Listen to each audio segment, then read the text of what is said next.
Saludos y bienvenidos. Hoy tengo el gran gusto de poder conversar y compartir junto a ustedes la experiencia y el conocimiento de una gran psicóloga que tiene muchos años de experiencia en varias ramas, casi todas de la psicología. Ella ha sido elegida una de las top 100 mujeres líderes en España, pero yo diría sobre todo por el trabajo destacado en muchos de sus libros, sus investigaciones, el trabajo que ha hecho que hoy nos ayuda a todos a vivir mejor, y por eso creo que vale la pena que como padres revisemos parte de esas experiencias. Nunca los padres se habían preocupado tanto de la educación de sus hijos, pero nunca se habían sentido tan perdidos. Es una frase de Josefina Delcoa, de un tema que hoy quiero hablar con nuestra invitada, que es muy especial. Yo quiero que ustedes tengan la oportunidad de compartir su conocimiento, sus experiencias.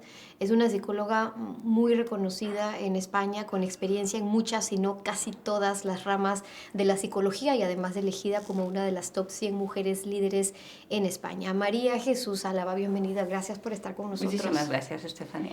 Son frases, digamos, poderosas, el hablar de que nunca los padres se habían preocupado tanto de la educación, pero que todavía se estén sintiendo tan perdidos porque nos cuestiona a los padres si nos estamos volcando tanto los padres a los ojos a la educación de nuestros hijos, y sin embargo notando que estamos en una carrera de cierta forma cuesta arriba. No es suficiente, dice María Jesús, no es suficiente quererlos, sino también creerlos. Claro. Fíjate que a veces estamos en una nueva generación donde efectivamente pues la gente es mucho más consciente de la maternidad o de la paternidad y la quieren ejercer. A veces además es una paternidad, digamos, muy buscada y muy consciente. Y sin embargo, queriéndote preocupar de los hijos, con mucha frecuencia estamos muy perdidos. ¿Por qué? Los psicólogos, los pedagogos, a veces no hemos ayudado. Hemos lanzado muchas teorías con frecuencia erróneas, entonces hay muchos padres que están como en un sin vivir, pensando que no les pueden decir que no a nada a sus hijos, que no les pueden poner límites, que se nos van a frustrar inmediatamente, que tienen que hacer todo como un camino prácticamente de rosas. Este es uno de los grandes errores. Se sienten muy perdidos queriéndolo hacer bien. Normalmente tienen menos hijos que en generaciones anteriores. Los niños se sienten mucho más solos, se sienten más presionados, se sienten más invadidos por el medio que tienen. Antes los padres controlaban el medio de sus hijos, conocían a sus amigos, lo que hacían en cada momento. Ahora, hoy en día, muchos hijos para sus padres son tremendos desconocidos. Tu libro, El No también ayuda a crecer, que es uno de los que vamos a hablar hoy en esta ocasión, habla un poco, y me parece interesante, sobre esos límites, al decir no, ¿no? Ya nos presta la atención porque el no también ayuda a crecer. Pero tú dices límites, normas básicas, reglas claramente definidas que nos ayuden a desarrollar, pero también a alcanzar recursos para ayudarlos a ellos a crecer. Un no, y pregunto, que no dependa necesariamente de nuestro humor o nuestro cansancio. Claro, que no dependa efectivamente de cómo nos encontremos ese día, ¿no? Que hoy pueda ser un no y que mañana pueda ser un sí. Fíjate, a veces me preguntan, pero pobres niños, ¿no? Con tantas normas, con tantos límites, con tantos hábitos. Y yo les pregunto, imaginemos una empresa donde trabajásemos adultos, una empresa donde no hubiera nada, ni pautas, ni normas, ni límites, ni hábitos. Imagínate que tú pudieras llegar a trabajar a la hora que quisieras, el cámara lo mismo, el realizador exactamente igual, os pusierais los salarios que os diera la gana, trabajarais los días que os apeteciera, los otros directamente no hubiera jefes, no hubiera... ¿Verdad que sería un caos? Pues imaginemos la vida de los niños. La vida de los niños que piensan que los adultos somos los que somos sabios, los que sabemos las cosas, los que tenemos la razón, cuando un día les decimos una cosa y al día siguiente la contraria, en función de ese estado de ánimo. Yo siempre digo, hay que decir no solo cuando es necesario y un número de no es limitado, porque si te pasas el día diciendo no a todo, pierde fuerza. Pero los niños tienen que saber muy bien hasta dónde pueden llegar. Tienen que saber muy bien para autorregularse y sentirse bien qué pautas, qué normas tienen en su vida. Tienen que saber muy bien dónde están los límites que no pueden traspasar. Y un tema que siempre les decimos a los padres es, las normas se pueden negociar, los límites nunca. Tú no quieres que se muera tu hijo, ¿verdad? Y tú le dices, no puedes tomar droga. Pues no es que no puedas tomar un poquito, es que no puedes tomar absolutamente nada. Ese sería un límite, por ejemplo, muy claro. Cuando tú hablas de educar en el no, desde el principio, y pregunto esto porque pensaríamos que dependiendo la edad, entonces estamos hablando de normas también que tengan que ver de acuerdo a su edad o de pautas con medida. Claro, claro. Tú fíjate que al principio de este libro yo voy contando el desarrollo de los niños de mes en mes, porque la varianza es enorme. El niño de un mes no tiene nada que ver con el niño de 3 meses o con el niño de 6. Luego ya vamos un poquito de 3 en 3 meses, de año en año. Las normas van en función de la edad de cada niño y también, y es muy importante, de sus características. Hay un tema que muchos padres me vienen y me dicen: María Jesús, ¿cómo ha podido ser? Si yo he tratado a mis 2 hijos igual o a los 4, y yo les digo, ese es tu gran error. Si ellos son diferentes, porque cada niño es absolutamente único, ¿cómo puedes tratarles a todos igual? Imagínate, un niño que no le cuesta nada aprender, nada. Nada, no tiene que hacer deberes, no tiene que esforzarse y saca buenísimas notas. Y otro que tiene, digamos, más limitaciones, que se esfuerza muchísimo y que como no saca las notas de su hermano, encima le regañamos. ¿No sería una gran injusticia? Bueno, pues nos tenemos que adaptar a la edad de cada niño y a las características de cada niño. Te voy a poner un tema muy simpático. Una niña, imagínate, 9-10 meses aproximadamente, un padre en España considerado uno de los grandes investigadores. Bien, una persona con mucho crédito. Y entonces me viene un día y me dice: estoy muy preocupado por mi hija. Y le pregunto: ¿por qué? Dice: porque va a ser una niña tremendamente rebelde. Y le digo: ¿y eso? Dice: porque le doy una cosa, 9-10 meses tenía, y la tira. Y se la vuelvo a dar y la vuelvo a tirar. Y yo le doy una mano y la vuelve a tirar. ¿Te das cuenta? Y le digo: ¿te das cuenta que está en una etapa donde está explorando? Y cuando tira algo, coge y por el sonido sabe qué es lo que ha tardado, si está más lejos, si está más cerca, y la niña necesita a través de ese juego seguir explorando. Los niños nacen queriendo explorar. Si tú a un niño que empieza a caminar no le dices que no meta los dedos en el enchufe, puede tener un problema. Hay mucha gente que dice: pero decirles no tan pronto. Decirles no en función de su edad, de su desarrollo y de la actividad que están realizando. La sobreprotección quizás es uno de los grandes errores de las nuevas generaciones. Y me gustaba el ejemplo que ponía María Jesús cuando dice: hay que estar a su lado, no delante, no atrás, Claro. tampoco adelante, porque cuando nos queremos poner adelante como caparazón para protegerlos, para funcionar de escudo, en realidad, María Jesús, estamos bloqueando esa posibilidad que tienen de aprender. Absolutamente. Fíjate que precisamente queriéndoles tanto es el principal error que estamos cometiendo en las nuevas generaciones y lo estamos pagando. Nosotros estamos viendo cómo, por ejemplo, los adolescentes, los jóvenes antes entre 18 y 30 años era la etapa donde menos venían al psicólogo. Hoy en día, los jóvenes de 18 a 30 años son los que más vienen al psicólogo, porque son los que más perdidos se sienten. Y cuando hemos analizado por qué, es por la sobreprotección que han tenido. ¿Y por qué les sobreprotegemos? Muchas veces por un sentimiento de culpabilidad. Es decir, pensamos que estamos poco tiempo con ellos o no tanto como el que nos gustaría. Pensamos que lo queremos hacer muy bien y estamos siempre quitándoles todas las dificultades que tienen en el camino. Y si les quitamos las dificultades, les quitamos las posibilidades de aprendizaje. Sin duda, la sobreprotección o intentar ser colegas en lugar de ser realmente padres es uno de los errores que más graves consecuencias tiene en el futuro. Y hablando de las consecuencias de la sobreprotección en la educación y en la crianza de nuestros hijos, en una parte del libro de María Jesús del No también ayuda a crecer, habla de cuando los niños se han hecho unos tiranos.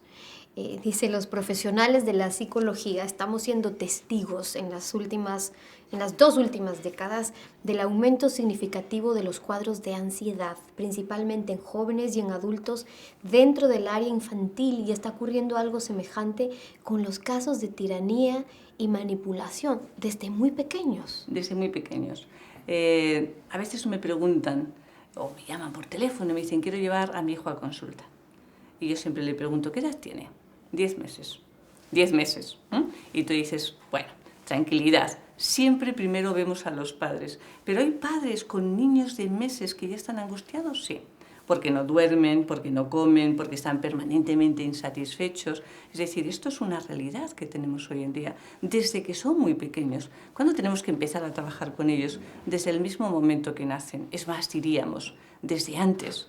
Desde antes, cuando ya estamos preparándonos para que vengan realmente al mundo, para tener una buena actitud y una actitud positiva desde el principio.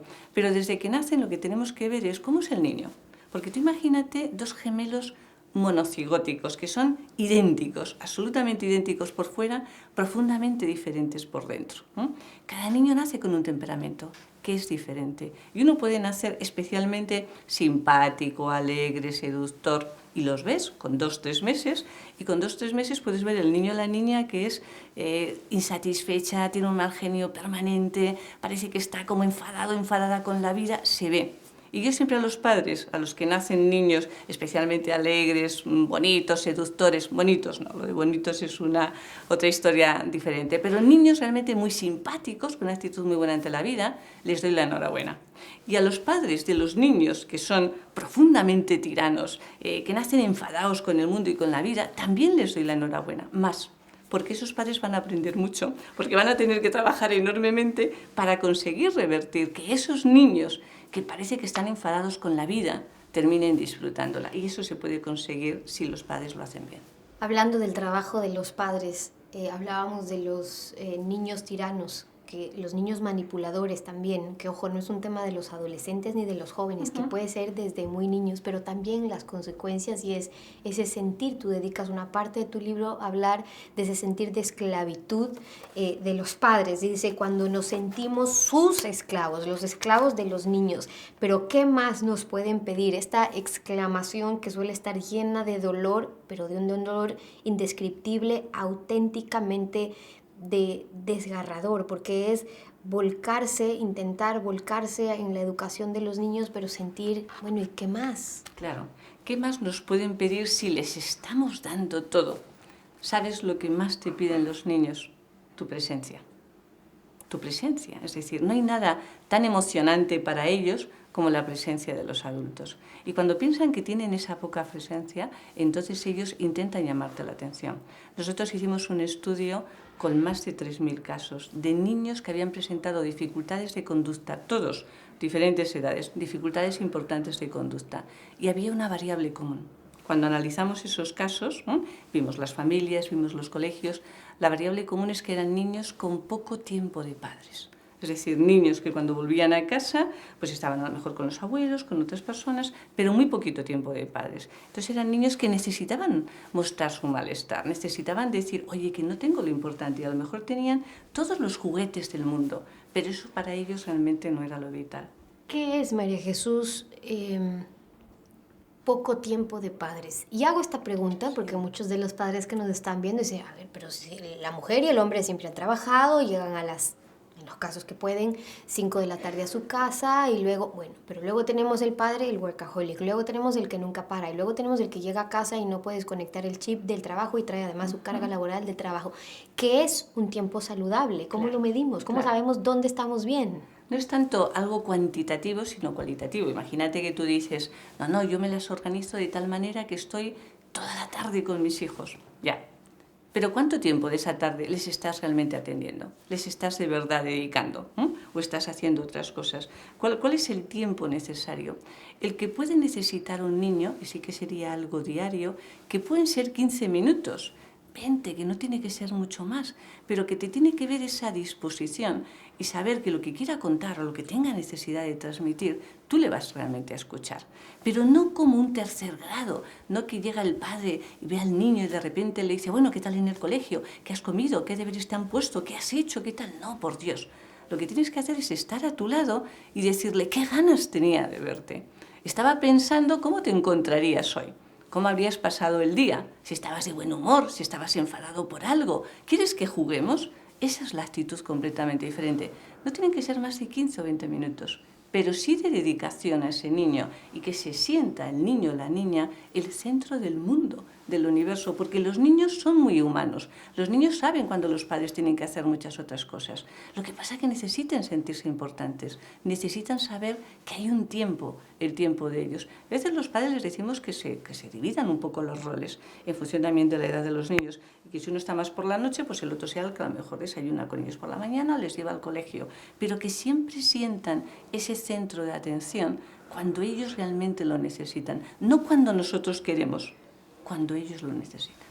Cuando hablamos de la sobreprotección que podemos generar los padres, algunas de las consecuencias es que terminamos como consecuencia de la sobreprotección permitiéndoles a que los niños no den valor a las cosas, y dice María Jesús, terminan por no dar valor a las personas, empiezan por las cosas, y ojo con esto, empiezan por las cosas, pero sí terminan en sin darle valor a las personas. Tienen que frustrarse para poder aprender. Siendo adultos, María Jesús, en tus consultas, es fácil identificar ese niño que ha sido sobreprotegido, ese niño que empezó por no darle valor a las cosas, pero luego no valora a las personas. 5 minutos, Estefanía, en 5 minutos tú ves realmente cuál es un niño que está o ha estado sobreprotegido y el niño que sin embargo está, bueno, pues con un estilo de educación ciertamente muy sano.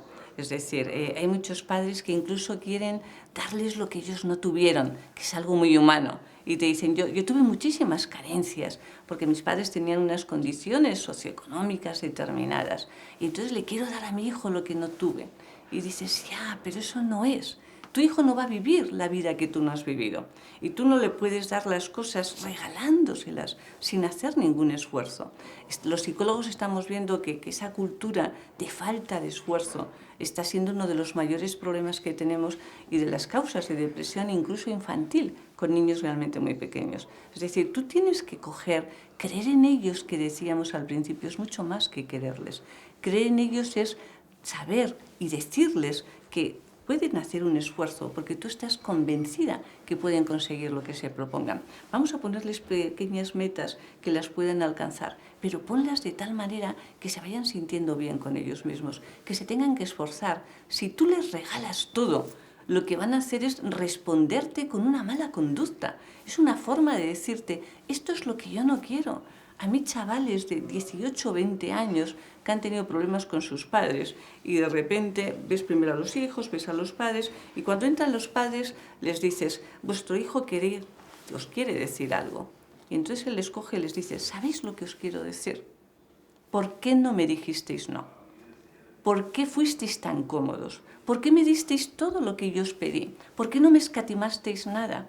¿Por qué no os empeñasteis en coger y decir, ¿qué le está pasando a este niño que se está portando de esta manera?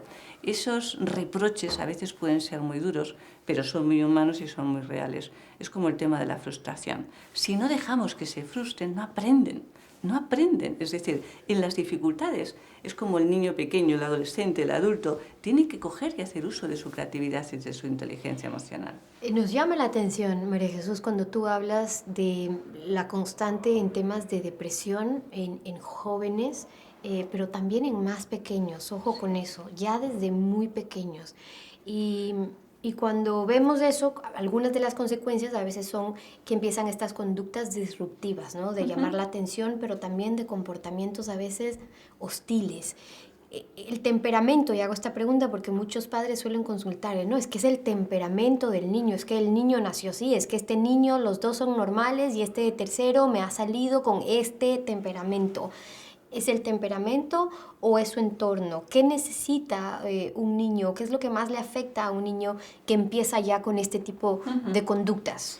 A ver, sin duda comentábamos que el temperamento es importante. Naces con él y naces a veces teniendo, digamos, más suerte o un poquito menos de suerte, entre comillas. Pero el entorno que rodea a ese niño, esos padres, realmente pueden hacer todo. Pueden cambiar incluso eso. Lo que tienes que hacer es decir, ¿cómo es este niño? ¿Qué es lo que necesita? ¿Necesita padres seguros? ¿Necesita padres más alegres? ¿Necesita padres más estimulantes?